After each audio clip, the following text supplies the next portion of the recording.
오늘 들려드릴 이야기는 욕심이 화가 되어 돌아오고 정직과 인내가 결국 사람을 살린다는 아주 오래된 마을의 옛날 이야기입니다. 안녕하세요. 밤길 야담입니다. 오늘도 찾아주셔서 감사합니다. 구독, 좋아요 부탁드립니다. 그럼 시작하겠습니다. 옛날 남쪽 바닷가 근처에 청성마을이라 불리는 작은 고을이 있었습니다.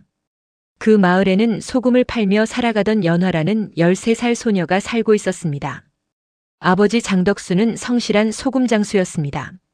매일 새벽같이 일어나 바닷가로 나가 소금을 채취하고 그것을 지고 마을을 돌아다니며 팔았습니다.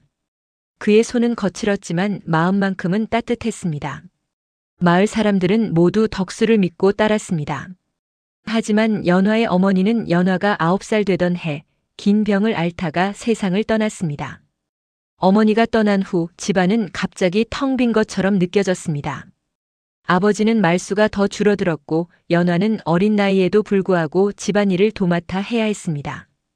연화에게는 6살 어린 동생 복동이가 있었습니다. 복동이는 어머니 얼굴도 제대로 기억하지 못할 만큼 어렸지만 누나인 연화를 따라다니며 늘 웃고 떠들었습니다. 연화는 복동이를 보면 힘이 났습니다. 매일 아침 연화는 복동이의 손을 잡고 바닷가로 나갔습니다. 아버지가 소금을 채취하는 동안 연화는 복동이를 돌보며 작은 바구니에 소금을 담았습니다. 바닷바람은 차가웠지만 세 식구가 함께 있으면 그것만으로도 따뜻했습니다. 하지만 마을 사람들은 알고 있었습니다. 장덕수의 사촌형 장판수라는 사람이 있다는 것을. 그는 같은 마을에 살면서도 형제간의 정은 전혀 없이 오로지 돈과 재산에만 관심이 있는 사람이었습니다. 장판수는 덕수가 성실하게 모은 소금 창고를 늘 탐내고 있었습니다. 그러던 어느 날 덕수는 장판수에게 이상한 제안을 받았습니다. 형님, 우리 둘이 힘을 합치면 더 큰 장사를 할 수 있어. 내 배를 빌려드리겠소. 덕수는 순박한 사람이었기에 사촌형의 말을 의심 없이 믿었습니다. 그날 저녁 연화는 아버지가 집을 나서는 모습을 보며 가슴이 이상하게 무거웠습니다. 아버지는 언제나처럼 연화의 머리를 쓰다듬으며 말했습니다. 연화야, 복동이 잘 돌봐라. 아버지 곧 돌아올게. 하지만 연화는 알 수 없는 불안감에 아버지의 옷자락을 꽉 붙잡았습니다. 아버지, 오늘은 가지 마세요. 덕수는 웃으며 말했습니다. 괜찮다 얘야. 금방 다녀올 거야. 그날 밤 바다에는 거센 풍랑이 일었습니다. 마을 사람들은 모두 집 안에 숨어 있었고 바람소리와 파도소리가 밤새도록 울려 퍼졌습니다. 연화는 잠을 이루지 못하고 문 앞에서 아버지를 기다렸습니다. 그러나 아버지는 돌아오지 않았습니다. 다음 날 아침 마을 사람들이 바닷가에서 부서진 배 조각을 발견했습니다. 장덕수는 그 풍랑 속에서 배에서 떨어져 바다에 휩쓸려 간 것이었습니다. 연화는 아버지의 시신조차 찾지 못했습니다. 그저 바닷가에 앉아 하염없이 바다를 바라보며 눈물만 흘렸습니다. 복동이는 누나 옆에서 아버지 언제 와? 하고 계속 물었고 연화는 대답할 수 없었습니다. 마을 사람들은 장례를 도와주었지만 모두 안타까운 표정으로 고개를 저었습니다. 어린 것들이 이제 어쩌려고 재산도 없는데 누가 돌봐주겠나. 연화는 그 모든 말을 들으면서도 복동이만은 끝까지 지켜야겠다고 다짐했습니다. 장례가 끝난 지 사흘째 되던 날 연화는 집 앞에서 낯선 발소리를 들었습니다. 문을 열자 거기에는 아버지의 사촌형 장판수가 서 있었습니다. 그의 얼굴에는 슬픔이 아닌 이상한 미소가 걸려 있었습니다. 장판수는 문지방을 넘어서며 집안을 둘러보았습니다. 그의 시선은 구석구석을 훑었고 마치 자신의 것이 될 물건들을 확인하는 듯 했습니다. 연화야, 삼촌이 왔다. 인사는 안 하느냐? 연화는 복동이를 뒤로 숨기며 조심스럽게 절을 했습니다. 장판수는 방 안으로 들어와 상 위에 놓인 제사상을 보더니 혀를 찼습니다. 쯧쯧, 불쌍한 내 아우야. 이렇게 허망하게 가다니. 그러나 그의 목소리에는 진심 어린 슬픔이 담겨 있지 않았습니다. 오히려 어딘가 들뜬 기색이 역력했습니다. 연화는 본능적으로 불편함을 느꼈지만 어른 앞에서 함부로 말할 수 없었습니다. 장판수는 자리에 앉으며 말을 이었습니다. 연화야, 내가 이제 이 집의 가장이 되었구나. 하지만 13살짜리 계집애가 무슨 살림을 하겠느냐. 그것도 어린 동생까지 데리고. 저희는 괜찮습니다, 삼촌. 아버지께서 남겨주신 것들로 충분히 살 수 있습니다. 연화의 대답에 장판수의 얼굴이 굳어졌습니다. 그는 품에서 낡은 종이 한 장을 꺼내 상 위에 놓았습니다. 이게 뭔지 아느냐? 연화는 그 종이를 보았습니다. 거기에는 아버지의 이름과 함께 소금 창고에 대한 내용이 적혀 있었습니다. 그러나 이상했습니다. 아버지가 그런 문서를 작성했다는 이야기는 들어본 적이 없었습니다. 이건 내 아버지가 나에게 맡긴다고 직접 쓴 문서다. 만약에 자기에게 무슨 일이 생기면 모든 재산을 내가 관리하라고 했지. 그럴 리가 없습니다. 아버지께서는 저희에게 모든 것을 물려주신다고 하셨습니다. 연화의 목소리가 떨렸습니다. 하지만 장판수는 비웃듯 말했습니다.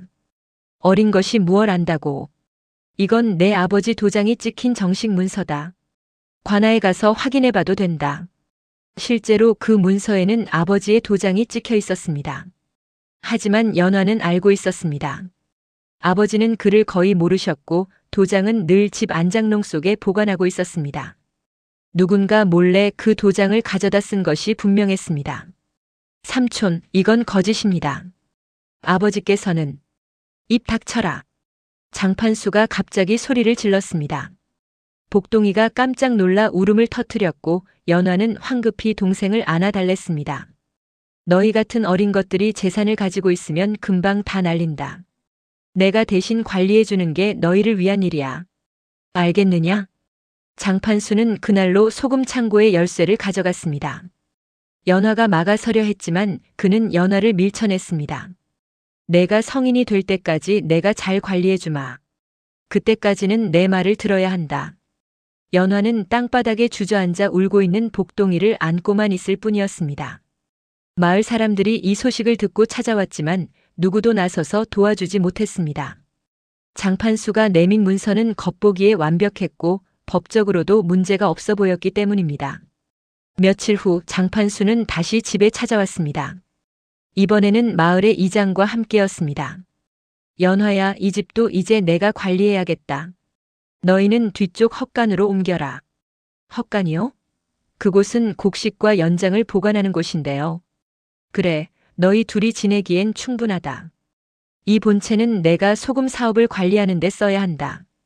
이장은 난처한 표정으로 연화를 바라보았지만 결국 아무 말도 하지 못했습니다. 장판수가 내민 문서는 법적으로 문제가 없었고 어린아이의 말보다는 어른의 말이 힘을 가졌던 시대였습니다. 연화는 복동이의 손을 잡고 헛간으로 짐을 옮겼습니다. 헛간은 좁고 어두웠으며 겨울바람이 틈새로 들어와 매서웠습니다. 어머니가 쓰시던 이불 한 채와 아버지의 낡은 옷가지 몇 벌 그리고 그릇 몇 개가 전부였습니다. 그날 밤 연화는 복동이를 재운 후 헛간 문틈으로 본체를 바라보았습니다. 거기서는 환한 불빛이 새어나왔고 장판수와 그의 친구들이 술을 마시며 웃고 떠드는 소리가 들려왔습니다. 형님, 이제 소금 창고가 다 형님 거네요. 크크, 그 순박한 놈이 내 말만 믿고 도장을 찍더라고. 뭐 이제 바다 밑에 있으니 항의할 수도 없지. 연화는 그 말을 듣고 온몸이 떨렸습니다. 역시 아버지는 그런 문서를 쓰신 적이 없었던 것입니다. 장판수가 아버지를 속여 도장을 받아낸 것이었습니다. 더 충격적인 말이 이어졌습니다. 그나저나 그날 밤 풍랑은 정말 운이 좋았어요. 형님이 배에 밧줄을 느슨하게 해놓은 게 딱 들어맞았잖아요. 쉿! 큰 소리로 말하지 마. 누가 들으면 어쩌려고. 연화는 숨이 멎는 것 같았습니다. 아버지의 죽음이 단순한 사고가 아니었다는 것을, 장판수가 일부러 배를 조작해서 아버지를 죽음으로 몰아넣었다는 것을, 눈물이 주르르 흘러내렸지만 연화는 소리내어 울 수 없었습니다.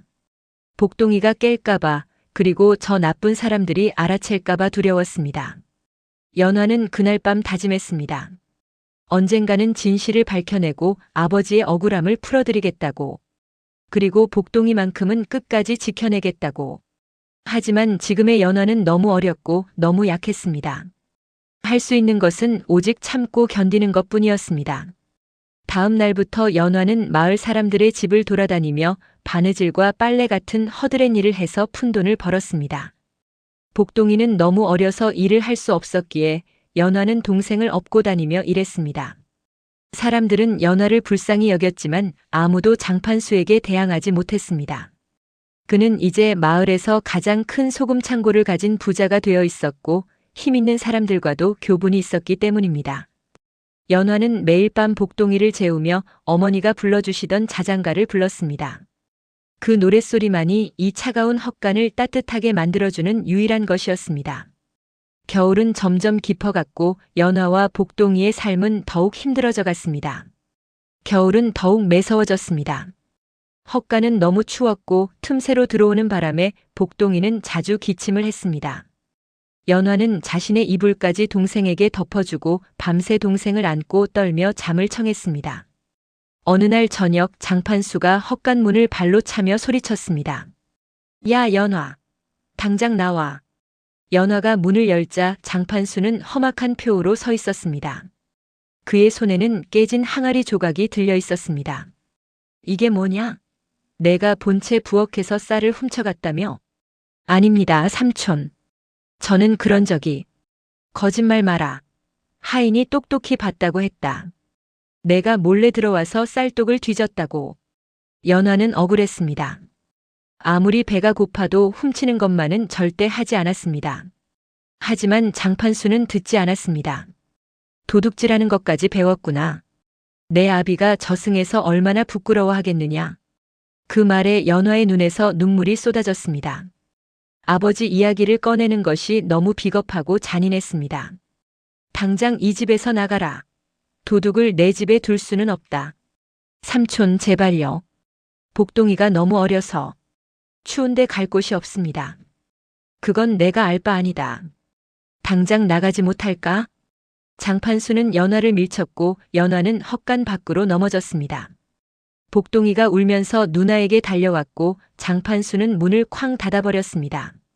내일 아침까지 이 집 근처에서 얼씬거리면 관아에 신고하겠다. 연화는 떨리는 손으로 복동이를 일으켰습니다. 겨울밤 공기는 살을 애는 듯 차가웠고 복동이는 추위에 덜덜 떨었습니다. 누나, 어디 가야 돼? 괜찮아, 복동아. 누나가 따뜻한 곳 찾아줄게. 하지만 연화도 어디로 가야 할지 몰랐습니다. 마을 사람들은 모두 장판수를 두려워했고 아무도 그들을 받아주지 않을 것이 뻔했습니다. 연화는 복동이의 손을 꽉 잡고 마을을 걸었습니다. 집집마다 따뜻한 불빛이 새어나왔고 저녁 식사 냄새가 코를 찔렀습니다. 복동이는 배가 고파 칭얼거렸지만 연화는 아무것도 해줄 수 없었습니다. 결국 연화는 마을 어귀에 있는 오래된 당산나무 아래로 향했습니다. 그곳은 마을 사람들이 두려워하는 장소였습니다. 당산나무는 수백 년은 되어 보이는 거대한 느티나무였습니다. 굵은 가지들이 사방으로 뻗어 있었고 나무 밑동에는 작은 돌무더기가 쌓여 있었습니다. 마을 사람들은 말했습니다. 옛날에 억울하게 죽은 여인의 혼이 이 나무에 깃들어 있다고. 밤에 이 나무 근처를 지나가면 여인의 흐느끼는 소리가 들린다고. 그래서 해가 지면 아무도 이곳에 오지 않았습니다. 하지만 연화에게는 선택의 여지가 없었습니다. 나무 밑동은 바람을 막아주었고 넓은 뿌리 사이에는 몸을 숨길 만한 공간이 있었습니다. 복동아, 여기서 오늘 밤만 자자. 내일이 되면 누나가 방법을 찾을게. 복동이는 무서운 듯 나무를 올려다보았지만 누나를 믿고 고개를 끄덕였습니다. 연화는 동생을 품에 안고 나무 밑동에 몸을 기댔습니다. 밤이 깊어지자 바람소리가 더욱 거세졌습니다. 나뭇가지들이 서로 부딪히며 섬뜩한 소리를 냈고 어둠 속에서는 알 수 없는 그림자들이 흔들렸습니다. 복동이는 이미 지쳐서 잠들었지만 연화는 잠을 이룰 수 없었습니다. 추위와 두려움 그리고 억울함이 한꺼번에 밀려왔습니다. 바로 그때였습니다. 아이야. 희미한 목소리가 들려왔습니다. 연화는 깜짝 놀라 고개를 들었습니다. 어둠 속에서 누군가가 천천히 다가오고 있었습니다. 달빛 아래 흰 두루마기를 입은 노파의 모습이 나타났습니다. 아니, 정확히 말하면 노파의 형상이었습니다. 몸이 희미하게 투명했고 발이 땅에 닿지 않은 채 공중에 떠 있었습니다. 연화는 숨이 멎는 것 같았습니다. 하지만 이상하게도 도망치고 싶은 마음은 들지 않았습니다.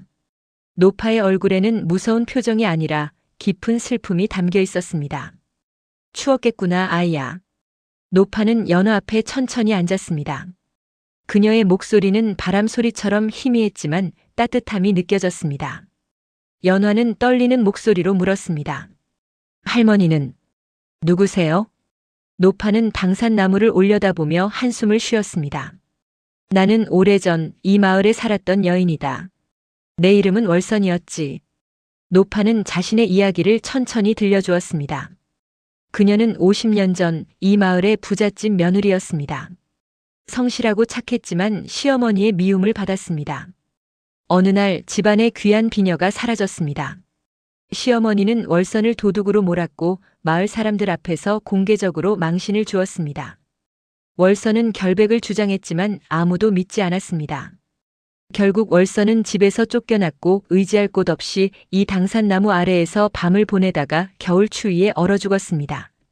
그녀가 죽은 후 시어머니의 방에서 그 비녀가 발견되었습니다. 시어머니가 일부러 숨겨둔 것이었습니다. 그때 나는 너무 억울했다. 그래서 이승을 떠나지 못하고 이곳에 남아있게 되었지. 연화는 노파의 이야기를 들으며 눈물을 흘렸습니다. 자신과 너무나 비슷한 처지였기 때문입니다. 억울한 누명을 쓰고 갈 곳 없이 떠도는 신세. 할머니, 저도 억울해요. 저는 아무것도 훔치지 않았는데. 연화는 자신의 이야기를 털어놓았습니다. 아버지의 죽음, 장판수의 음모, 그리고 오늘 일어난 일까지 모두. 노파는 조용히 듣고 있다가 연화의 머리를 쓰다듬었습니다. 그 손길은 차가웠지만 어머니의 손길처럼 느껴졌습니다. 불쌍한 아이. 너무 어린 나이에 이런 시련을 겪다니. 할머니, 무섭지 않으세요? 귀신을. 연화의 말에 노파는 쓸쓸하게 웃었습니다. 아이야, 산 사람이 귀신보다 더 무섭단다. 귀신은 이미 죽었기에 더 이상 해칠 것이 없지. 하지만 살아있는 사람의 욕심은 끝이 없어서 남을 해치고도 또 해치지. 연화는 고개를 끄덕였습니다. 정말 그랬습니다. 장판수의 욕심은 끝이 없었고 그 욕심이 아버지의 목숨을 앗아갔습니다. 할머니, 저희가 여기서 자도 괜찮을까요? 그럼 아이야, 내가 지켜줄게. 아무도 너희를 해치지 못하도록. 그날 밤 연화는 처음으로 마음이 조금 편안해졌습니다. 비록 귀신이었지만 노파는 살아있는 어떤 사람보다 따뜻했습니다. 노파는 밤새 연화와 복동이 곁을 지켰습니다. 이상하게도 그날 밤은 바람이 덜 차갑게 느껴졌고 연화는 깊은 잠에 빠져들었습니다. 다음 날 아침 연화가 눈을 뜨자 노파는 이미 사라지고 없었습니다. 하지만 연화는 알았습니다. 노파가 아직 어딘가에서 자신들을 지켜보고 있다는 것을. 그날부터 연화와 복동이는 당산나무 아래를 보금자리로 삼았습니다. 낮에는 마을에서 일을 하고 밤에는 이곳으로 돌아왔습니다. 마을 사람들은 수군거렸습니다. 저 아이들이 당산나무 아래서 산다던데 귀신한테 해를 당하지 않을까? 하지만 연화는 아무렇지 않았습니다. 밤마다 노파는 나타나 연화와 이야기를 나눴습니다. 때로는 옛날 이야기를 들려주고 때로는 그저 조용히 함께 앉아 있었습니다. 연화에게 노파는 두려운 존재가 아니라 유일하게 의지할 수 있는 존재가 되었습니다. 그러던 어느 날 밤 노파가 조용히 말했습니다. 연화야, 내게 줄 것이 있다. 노파는 연화의 이마를 살며시 짚었습니다. 그 순간 연화는 이상한 기운을 느꼈습니다. 몸속에서 무언가가 깨어나는 것 같은 느낌이었습니다. 이제 너는 사람의 진심을 볼 수 있을 거다. 그 능력으로 내 자신을 지키거라. 노파의 말이 끝나자 연화의 눈앞이 흐릿해졌다가 다시 선명해졌습니다. 그리고 그때부터 연화는 알 수 없는 변화를 느끼기 시작했습니다. 다음 날 아침 연화는 평소처럼 복동이의 손을 잡고 마을로 향했습니다. 오늘은 김씨 부인 댁에서 빨래 일을 하기로 되어 있었습니다. 그런데 마을 입구에서 이상한 일이 벌어졌습니다. 지나가던 최 영감을 보는 순간 연화는 그의 머리 위로 희미한 빛을 보았습니다. 따뜻하고 부드러운 황금빛이었습니다. 연화는 눈을 비비고 다시 보았지만 그 빛은 여전히 거기 있었습니다. 연화야, 아침 먹었니? 할아버지 집에 와서 죽이라도 한 그릇 먹거라. 최 영감은 언제나처럼 다정한 목소리로 말했습니다. 연화는 그제야 깨달았습니다. 저 빛은 노파가 말했던 진심을 보여주는 것이라는 것을. 감사합니다, 할아버지. 하지만 일이 있어서요. 연화가 정중히 거절하자 최 영감은 품에서 주먹밥 2개를 꺼내 건넸습니다. 그럼 이거라도 가져가거라. 길에서 먹으렴. 연화는 감사 인사를 하고 주먹밥을 받았습니다. 최 영감의 머리 위 따뜻한 빛을 보니 그의 마음이 진심이라는 것을 알 수 있었습니다. 연화가 마을을 걷는 동안 여러 사람들을 만났습니다. 그리고 그들의 머리 위로 각기 다른 빛이 보였습니다. 김씨 부인은 밝은 하늘색 빛을 띠고 있었습니다. 연화야, 오늘 복동이도 데려왔구나. 걱정 마라, 내가 점심 넉넉히 챙겨줄게. 그녀의 말은 진심이었습니다. 하지만 장터에서 만난 박씨 아주머니는 달랐습니다. 그녀의 머리 위로는 탁한 회색빛 그림자가 드리워져 있었습니다. 어머, 연화 아니니? 요즘 어떻게 지내니? 박씨의 목소리는 다정했지만 그녀의 눈빛은 차갑고 호기심으로 가득했습니다.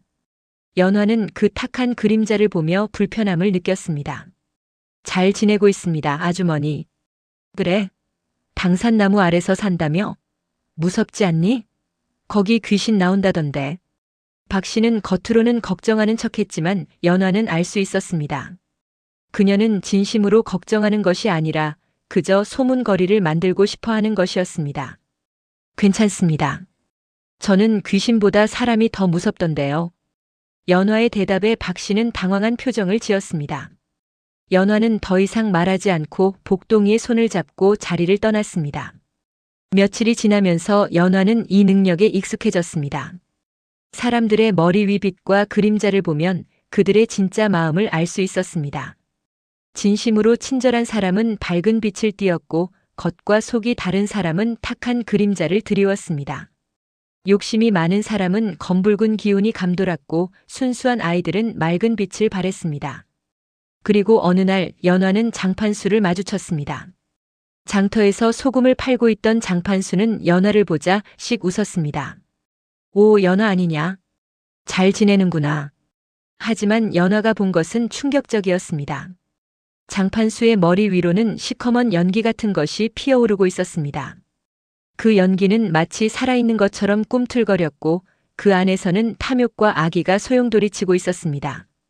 연화는 숨이 막히는 것 같았습니다.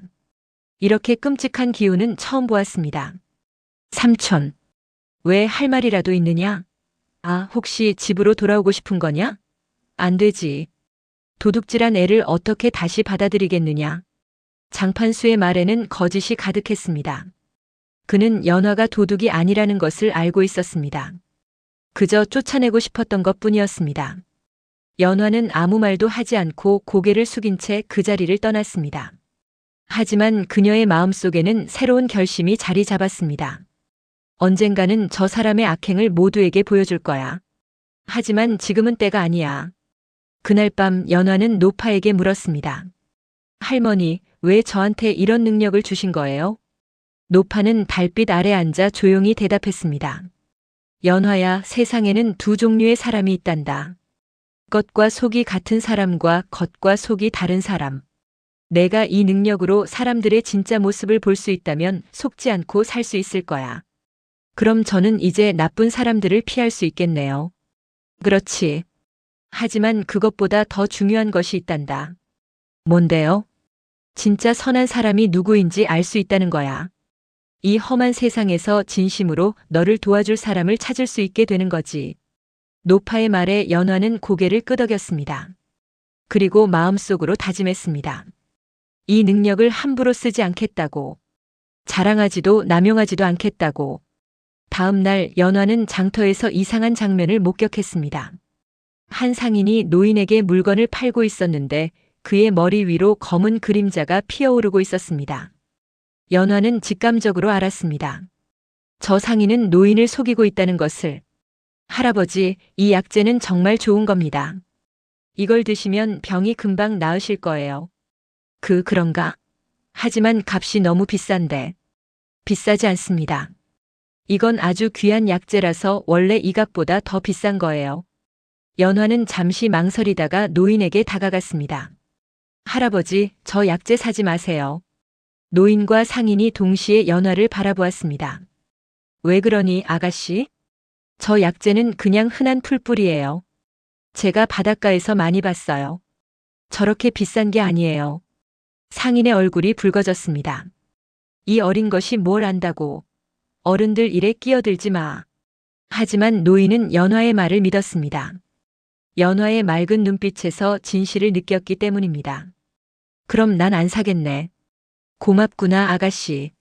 노인이 떠나자 상인은 연화를 노려보았습니다. 이 계집애가 남의 장사를 방해하네.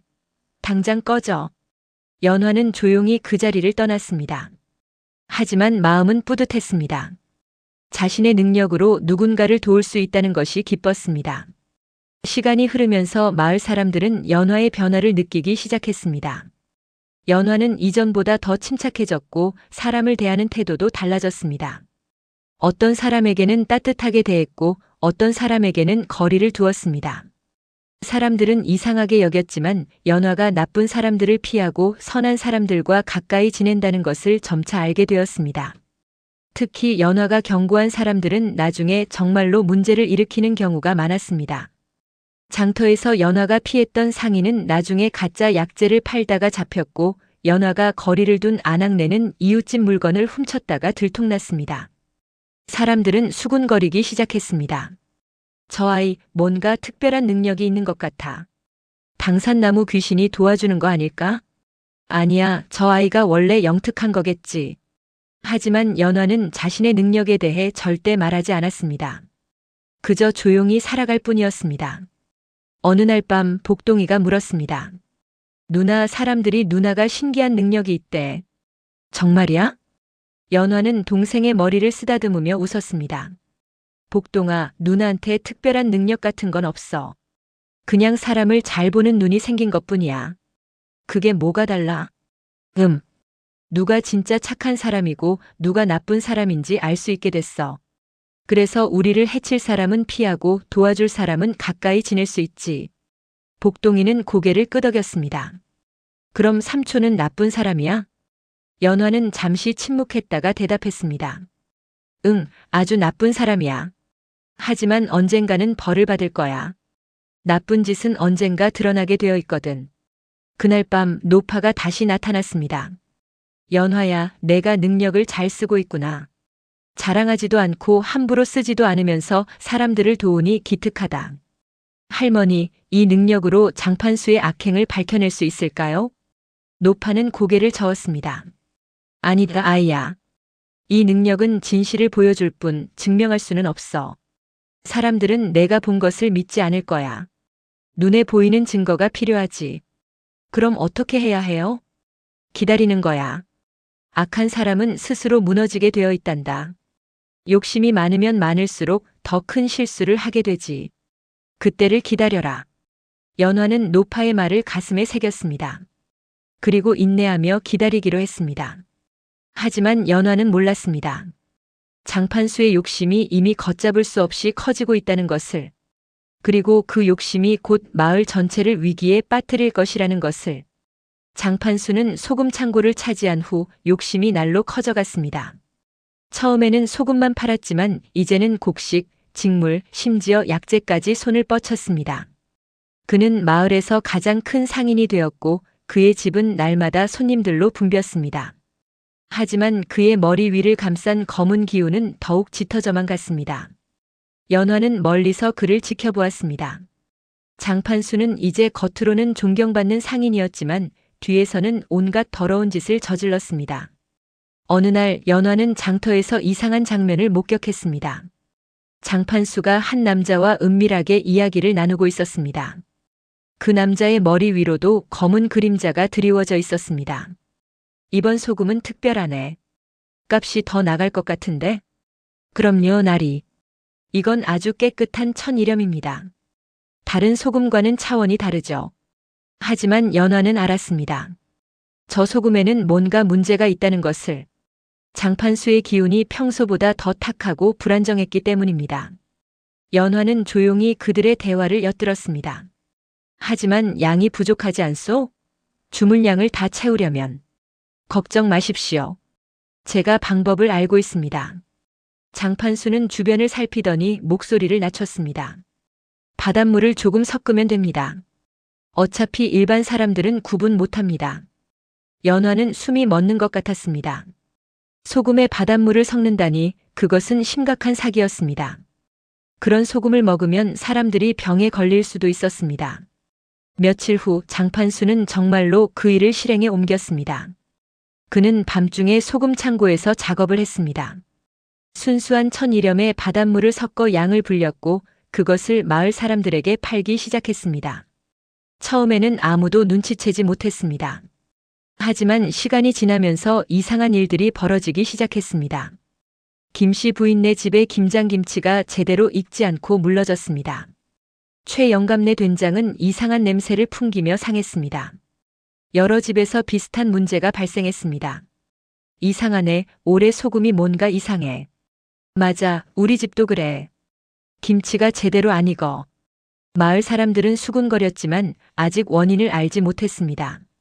연화는 이 모든 것을 지켜보며 마음이 무거웠습니다. 장판수의 악행을 알고 있었지만 자신이 직접 나설 수는 없었습니다. 증거도 없었고 어린아이의 말을 누가 믿어주겠습니까? 그러던 어느 날 더 심각한 일이 벌어졌습니다.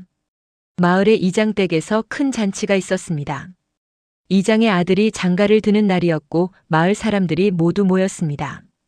잔치상에는 장판수가 납품한 소금으로 만든 음식들이 가득했습니다. 김치, 젓갈, 간장, 된장. 모든 것이 그 소금으로 만들어졌습니다. 연화도 복동이와 함께 잔치에 초대받았습니다. 하지만 연화는 음식을 먹지 않았습니다. 직감적으로 위험을 느꼈기 때문입니다.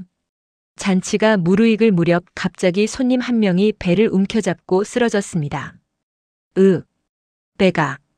배가 아파. 곧이어 다른 사람들도 하나둘씩 쓰러지기 시작했습니다. 어른, 아이 할 것 없이 복통을 호소했고 심한 사람은 토하기까지 했습니다. 마을은 순식간에 아수라장이 되었습니다. 의원이 급히 불려왔고 한약을 다려 나눠주었지만 증세는 쉽게 가라앉지 않았습니다. 도대체 무슨 일이야? 음식이 상한 건가? 아니야, 김치랑 젓갈만 먹은 사람들이 아픈 것 같아. 이장은 급히 주방을 조사했습니다. 그리고 모든 김치와 젓갈, 장류에 사용된 소금이 장판수에게서 산 것이라는 사실을 알게 되었습니다. 장판수를 당장 불러오너라. 장판수는 떨리는 목소리로 변명했습니다. 이장님, 저는 모르는 일입니다. 제 소금은 최상품인데. 최상품? 이게 최상품이란 말이냐? 마을 사람들이 다 쓰러졌다. 의원이 소금을 검사한 결과 충격적인 사실이 밝혀졌습니다. 이 소금에는 바닷물이 섞여 있습니다. 그것도 아주 많이요. 이런 소금으로 만든 음식을 먹으면 당연히 배탈이 나지요. 마을 사람들은 분노했습니다. 이 사기꾼 같으니 우리를 속였어. 내 돈 돌려내. 장판수는 황급히 도망치려 했지만 이장이 사람들을 시켜 그를 붙잡았습니다. 도망가지 마라. 관아에 신고할 것이다. 연화는 멀리서 이 모든 광경을 지켜보았습니다. 노파의 말이 맞았습니다. 악한 사람은 결국 스스로 무너진다고. 하지만 연화는 아직 만족할 수 없었습니다. 소금 사기는 드러났지만 아버지를 죽인 일은 아직 밝혀지지 않았기 때문입니다. 그날 밤 관아의 관리들이 마을에 도착했습니다. 그들은 장판수를 신문하고 소금 창고를 조사했습니다. 창고에서는 바닷물이 담긴 통들과 섞인 소금 더미가 발견되었습니다. 증거는 명백했습니다. 관리가 장판수를 신문했습니다. 내가 일부러 바닷물을 섞어 소금 양을 늘렸다는 게 사실이냐? 죄송합니다. 마가 부족해서. 일시적? 창고를 보니 몇 달은 이렇게 한 것 같던데. 장판수는 더 이상 변명할 수 없었습니다. 관리는 문서들을 뒤지기 시작했습니다. 그리고 이상한 점을 발견했습니다. 이 소금 창고 원래 주인이 장덕수라는 사람인데 어떻게 내 것이 되었느냐? 그건 제 아우가 저에게 맡긴다는 문서를 남겼습니다. 문서를 보자. 장판수는 떨리는 손으로 그 문서를 꺼냈습니다. 관리는 문서를 꼼꼼히 살펴보았습니다. 이상하군. 장덕수는 글을 모르는 사람이었다고 들었는데 이렇게 긴 문서를 직접 쓸 리가 없지 않나? 도장이 찍혀 있지 않습니까? 도장은 훔쳐서 찍을 수도 있지. 관리의 말에 장판수의 얼굴이 새하얗게 질렸습니다. 바로 그때 연화가 앞으로 나섰습니다. 관리님, 제가 할 말이 있습니다. 모든 사람들이 연화를 바라보았습니다. 13살짜리 소녀가 무슨 말을 한다는 것인지 궁금해했습니다. 저는 장덕수의 딸입니다. 그리고 저는 알고 있습니다. 우리 아버지께서 그런 문서를 쓰신 적이 없다는 것을요. 어떻게 아느냐? 아버지는 글을 모르셨습니다. 도장도 늘 집안 장롱에 보관하셨고요. 장판수 삼촌이 아버지를 속여서 도장을 받아낸 것입니다. 연화의 말에 장판수는 발악했습니다. 거짓말이다. 이 계집애의 말을 믿을 거냐? 하지만 연화는 침착하게 말을 이어갔습니다. 그리고 저는 알고 있습니다. 장판수가 아버지의 배 밧줄을 일부러 헐겁게 묶어 놓았다는 것도요. 뭐라고? 관리의 눈빛이 날카로워졌습니다. 무슨 말이냐? 자세히 말해보거라. 연화는 그날 밤 본체에서 들었던 대화를 모두 털어놓았습니다. 장판수와 그의 친구들이 아버지의 죽음에 대해 이야기하던 것, 배의 밧줄을 조작했다는 것, 모든 것이 계획된 살인이었다는 것. 장판수는 극렬히 부인했습니다. 말도 안 되는 소리. 증거가 어디 있어? 하지만 관리는 이미 의심을 품고 있었습니다. 소금 사기를 저지른 사람이 다른 범죄도 저질렀을 가능성이 충분했기 때문입니다. 그날 밤 내 집에 있었던 사람들을 모두 찾아내라. 그들을 신문하겠다. 며칠간의 조사가 시작되었습니다. 관리들은 장판수의 친구들을 하나씩 불러들여 신문했습니다. 처음에는 모두 입을 다물고 있었습니다. 하지만 관리의 압박이 거세지자 결국 한 명이 입을 열었습니다. 죄송합니다. 모두 사실입니다. 장판수가 밧줄을 헐겁게 해놓았고 풍랑이 일기를 기다렸습니다. 내가 직접 본 것이냐? 네. 그날 밤 제가 함께 배에 갔었습니다. 장판수가 시킨 대로 밧줄을 조금 풀어놓았습니다. 마을은 충격에 휩싸였습니다. 장덕수의 죽음이 단순한 사고가 아니라 치밀하게 계획된 살인이었다는 것이 밝혀진 것입니다. 증인의 고백이 터져나오자 마을 사람들은 경악했습니다. 그토록 성실하고 착했던 장덕수가 친형제처럼 믿었던 사촌에게 살해당했다는 사실을 도저히 믿을 수 없었습니다. 관리는 즉시 더 깊은 조사에 착수했습니다. 장판수의 집을 샅샅이 뒤지기 시작했고 곧 결정적인 증거들이 나오기 시작했습니다. 장판수의 방 벽장 깊숙한 곳에서 낡은 장부가 발견되었습니다. 그 장부에는 장판수가 몇 년간 저질러온 온갖 사기와 부정 거래의 기록이 빼곡히 적혀 있었습니다. 이것 봐라. 여기 장덕수의 도장을 빌린다는 내용도 있군. 관리가 장부를 펼쳐 보이자 거기에는 놀라운 내용이 적혀 있었습니다. 개축년 8월 15일. 덕수 형에게 잠깐 도장을 빌려 서류에 도장을 찍었다. 형은 내가 관아에 제출할 서류라고 하니 의심 없이 빌려주었다. 이 바보 같은 놈. 관리는 장부를 들어 올리며 장판수를 쏘아보았습니다. 직접 쓴 것이 분명하구나. 필체가 그 문서와 똑같지 않으냐. 장판수는 이제 더 이상 변명할 수 없었습니다. 그의 얼굴은 잿빛으로 변했고 온몸이 부들부들 떨렸습니다. 하지만 조사는 거기서 끝나지 않았습니다. 관리는 그날 밤 장판수와 함께 있었던 모든 사람들을 소환했습니다. 첫 번째로 불려온 사람은 김서방이라는 선원이었습니다. 그는 장판수의 오랜 친구였고 그날 밤 배에 함께 있었던 사람이었습니다. 김서방, 그날 밤 무슨 일이 있었는지 사실대로 말하라. 거짓말을 하면 너도 공범으로 다스릴 것이다. 김서방은 한참을 망설이다가 결국 입을 열었습니다. 저는 정말 몰랐습니다. 장판수가 그냥 밧줄을 점검한다고 해서. 점검을 하면서 밧줄을 느슨하게 한다는 말이냐? 네. 그때는 이상하다고 생각했지만 감히 물어볼 수가 없었습니다. 그날 장덕수는 어떤 상태였느냐? 장나리는 전혀 눈치채지 못하셨습니다. 배를 끌고 바다로 나가시면서도 기분이 좋아 보이셨습니다. 동생과 조카들 이야기를 하시면서 김서방의 목소리가 떨렸습니다. 큰 소금 거래가 성사되면 연화에게 새 옷을 사주고 복동이에게는 책을 사준다고 하셨습니다. 그렇게 좋아하시면서 배를 타셨는데 관리실 안이 숙연해졌습니다. 연화는 그 자리에서 눈물을 참을 수 없었습니다. 아버지의 마지막 모습이 눈앞에 선명하게 그려졌기 때문입니다. 관리가 다시 물었습니다. 그래서 풍랑이 일었을 때 어떻게 되었느냐? 밧줄이 끊어졌습니다. 아니, 정확히는 풀렸습니다. 장나리께서 돛을 잡으려고 하시다가 균형을 잃고 바다로 떨어지셨습니다. 그때 구하려고 하지 않았느냐? 저희는 장판수가 말렸습니다. 풍랑이 너무 거세서 우리까지 위험하다고. 김서방은 고개를 떨구며 울먹였습니다. 지금 생각하면 우리가 조금만 노력했더라면 구할 수 있었을 겁니다. 하지만 장판수가 빨리 돌아가자고 재촉해서 관리는 다음 증인을 불렀습니다. 박서방이라는 또 다른 선원이었습니다. 박서방은 김서방보다 더 많은 것을 알고 있었습니다. 관리님, 저는 그날 밤 이상한 것을 봤습니다. 무엇을 보았느냐? 배가 항구로 돌아오기 전 장판수가 밧줄 조각을 바다에 던지는 것을 봤습니다. 제가 그게 뭐냐고 물으니까 아무것도 아니다라고 하면서 입을 다물라고 협박했습니다. 협박?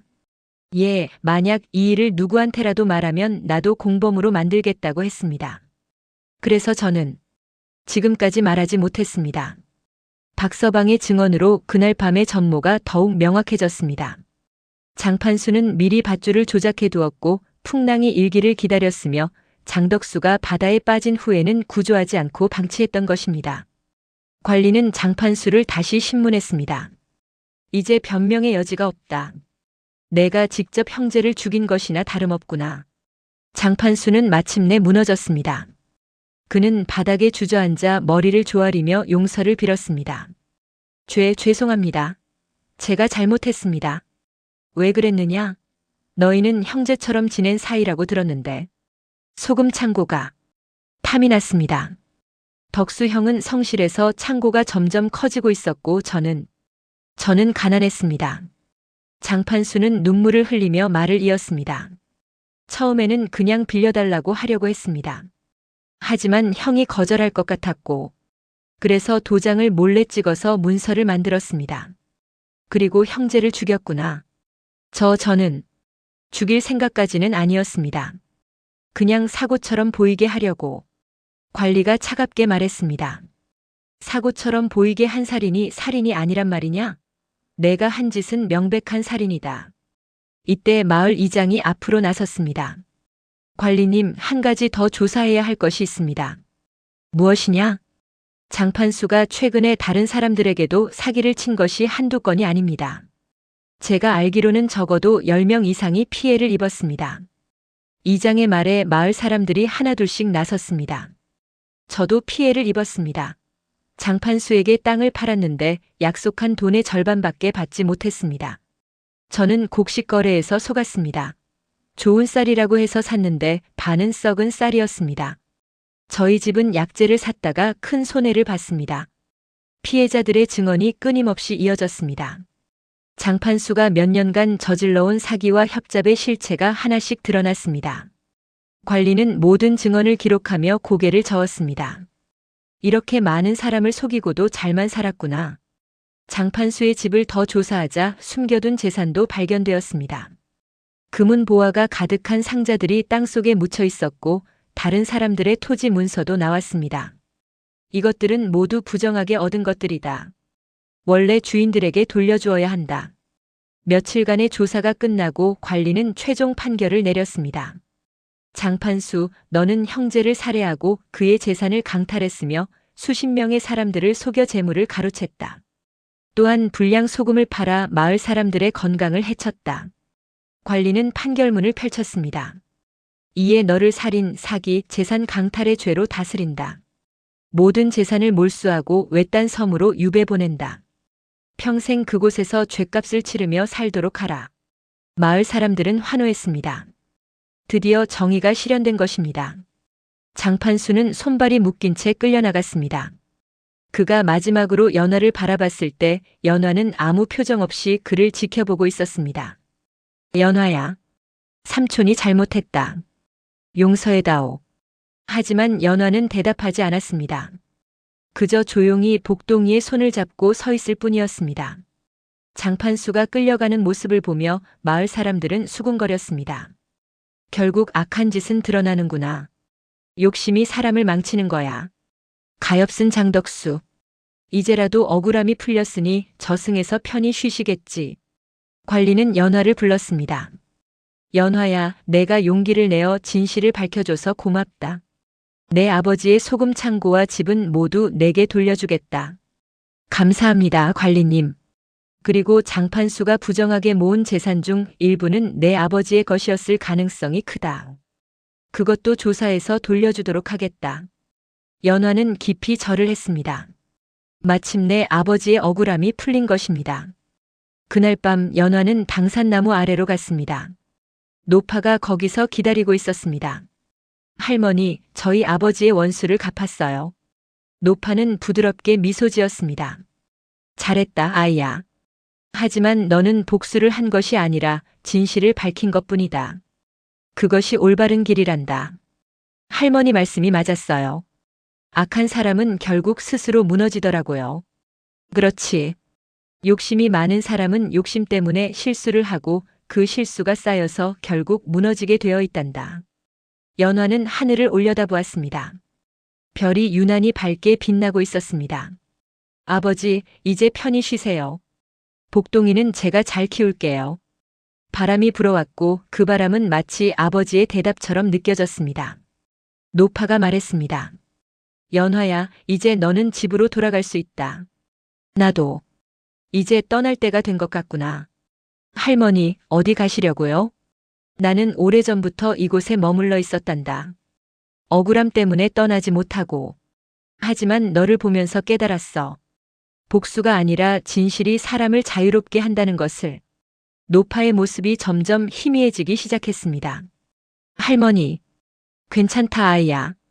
나는 이제 평안하게 떠날 수 있어. 너를 만나서 정말 다행이었다. 할머니, 정말 고마웠어요. 할머니 덕분에 여기까지 올 수 있었어요. 아니다, 연화야. 내가 스스로 해낸 거란다. 너는 강하고 지혜로운 아이야.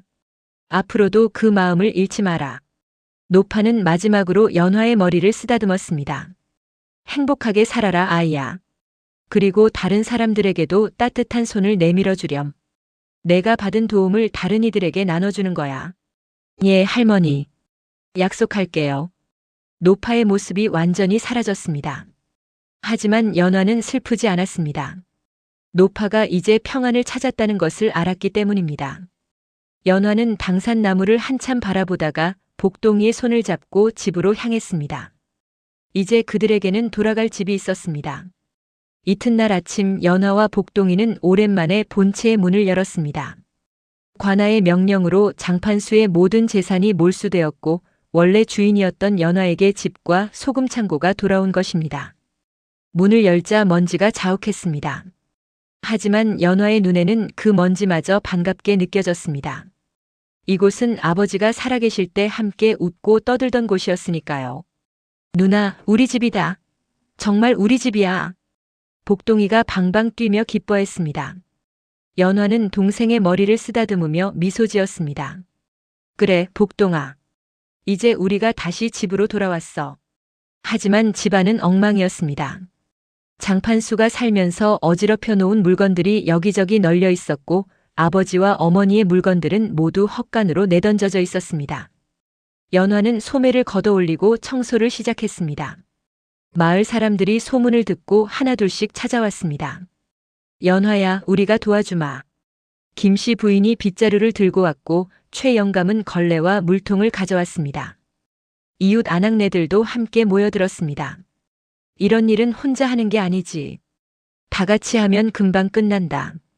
마을 사람들은 진심으로 연화를 도왔습니다. 그들은 장덕수의 억울한 죽음을 알게 된 후 연화 남매에게 더욱 미안한 마음을 가지고 있었습니다. 우리가 진작 나섰어야 했는데. 미안하구나, 연화야. 아니에요, 김씨 부인.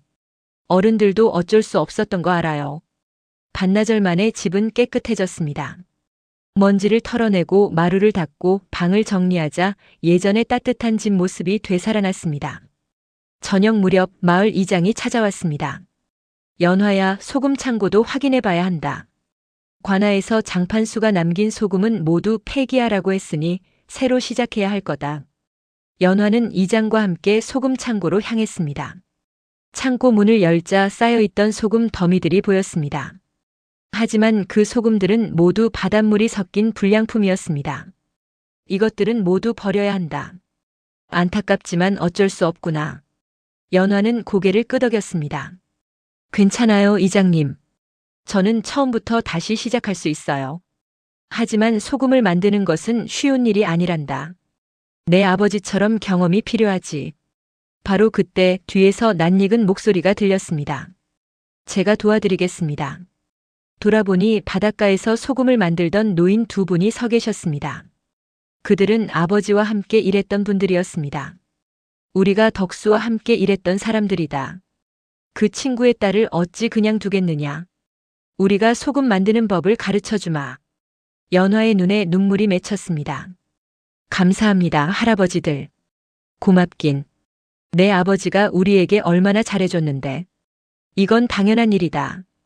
그날부터 연화는 소금 만드는 법을 배우기 시작했습니다. 매일 새벽같이 일어나 바닷가로 나가 바닷물을 길어오고 햇볕에 말리고 정성스럽게 소금을 채취했습니다. 처음에는 서툴렀습니다. 손에 물집이 잡혔고 허리가 아팠습니다. 하지만 연화는 포기하지 않았습니다. 아버지도 이렇게 하셨겠지. 매일매일 정성을 다해서. 복동이도 누나를 도왔습니다. 아직 어렸지만 물을 나르고 소금을 담는 일은 할 수 있었습니다. 누나, 내가 크면 누나보다 더 잘할 거야. 그래, 복동아. 너는 분명 훌륭한 소금 장수가 될 거야. 한 달이 지나자 연화의 손에서 첫 소금이 만들어졌습니다. 햇볕에 정성스럽게 말린 천일염은 눈처럼 하얗고 깨끗했습니다. 노인들이 소금을 맛보더니 고개를 끄덕였습니다. 훌륭하다. 내 아버지의 솜씨를 닮았구나. 연화는 그 소금을 들고 마을 장터로 나갔습니다. 처음에는 사람들이 의심의 눈초리를 보냈습니다. 장판수의 불량 소금 때문에 피해를 입은 기억이 아직 생생했기 때문입니다. 연화야, 이 소금은 믿을 수 있는 거냐? 네, 김씨 부인. 제가 직접 만들었어요. 한번 맛보세요. 김씨 부인이 소금을 조금 맛보았습니다. 그녀의 얼굴이 환해졌습니다. 오, 이거 정말 좋은 소금이네. 예전에 내 아버지가 팔던 소금 맛이야. 소문은 빠르게 퍼졌습니다. 연화의 소금이 정직하고 품질이 좋다는 이야기가 마을에 퍼지자 사람들이 하나둘씩 찾아오기 시작했습니다. 연화야, 나도 소금 좀 사갈게. 저희 집은 김장 준비하려고 하는데 소금 넉넉히 있니? 연화는 정직하게 장사했습니다. 절대 속이지 않았고 항상 정확한 양을 달아주었으며 품질이 조금이라도 의심스러우면 팔지 않았습니다. 그녀가 가진 특별한 능력도 도움이 되었습니다. 사람들의 마음을 볼 수 있었기에 진심으로 좋은 거래를 원하는 사람과 장사를 했고 속이려는 사람은 미리 피할 수 있었습니다. 시간이 흐르면서 연화의 소금 창고는 점점 번창했습니다. 아버지 때보다 더 크게 성장했고 이웃 마을에서도 연화의 소금을 찾았습니다. 하지만 연화는 결코 교만하지 않았습니다. 돈을 많이 벌어도 검소하게 살았고 어려운 사람들을 도왔습니다. 어느 날 연화는 당산나무 아래를 지나다가 한 가난한 가족을 만났습니다. 어린 아이 둘을 데리고 어디론가 가는 중인 것 같았습니다. 어디 가시는 길이세요? 아, 연화 아가씨. 저희는 북쪽 마을로 가는 중입니다. 여기서는 살 곳이 없어서요. 연화는 그들의 머리 위로 희미하지만 따뜻한 빛을 보았습니다. 어려워도 정직한 사람들이었습니다. 잠깐만 기다리세요. 연화는 집으로 달려가 쌀과 소금 그리고 약간의 돈을 가져왔습니다. 이걸 가지세요. 새로운 곳에서 자리 잡으실 때까지 쓰세요. 아니, 이런 걸 어떻게? 저희는 아무것도 해드린 게 없는데. 괜찮아요. 저도 예전에 도움을 많이 받았어요. 이제는 제가 다른 분들을 도울 차례예요. 그 가족은 눈물을 흘리며 고마워했습니다. 연화는 그들이 떠나는 모습을 보며 노파의 말을 떠올렸습니다. 내가 받은 도움을 다른 이들에게 나눠주는 거야. 연화는 그 약속을 지키고 있었습니다. 복동이도 무럭무럭 자랐습니다. 이제 10살이 된 복동이는 마을의 서당에 다니며 글을 배웠습니다. 연화는 동생이 글을 읽고 쓸 줄 알아야 세상을 살아가는데 도움이 된다고 생각했습니다. 누나, 오늘 선생님이 칭찬하셨어. 내가 글씨를 제일 잘 쓴다고. 그래? 우리 복동이 대단한데? 나중에 크면 관리가 되고 싶어. 그래서 누나 같은 억울한 사람들을 도와주고 싶어. 연화는 동생을 안아주었습니다. 복동이는 어린 나이에 겪은 고난을 잊지 않고 그것을 다른 사람을 돕는 힘으로 만들고 있었습니다.